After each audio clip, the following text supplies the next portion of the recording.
Saudi अरब ने फ़लस्तीनी रियासत के क़याम और दो रियासती हल पर अमल दरामद के लिए बैनुल-अक़वामी इत्तेहाद का ऐलान कर दिया।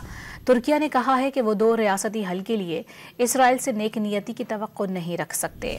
सऊदी वज़ीर ख़ारिजा शहज़ादा फैसल बिन फरहान ने बताया कि बैनुल-अक़वामी इत्तेहाद का पहला इजलास रियाद में मुनक़्क़िद होगा। हम अमन कायम करने की खातिर हर मुमकिन कोशिशें करेंगे। इसराइल को पैगाम दिया कि अपना दिफा करना या ये जवाज़ नहीं देता कि लाखों शहरियों को कत्ल कर दिया जाए। दूसरी जानिब तुर्किया के वज़ीर ख़ारिजा खाकान फ़ेदान ने निशानदही की है कि इसराइली वज़ीर आज़म की जानिब से हर बार जंग बंदी के इक़दामात को नुकसान पहुँचाया गया।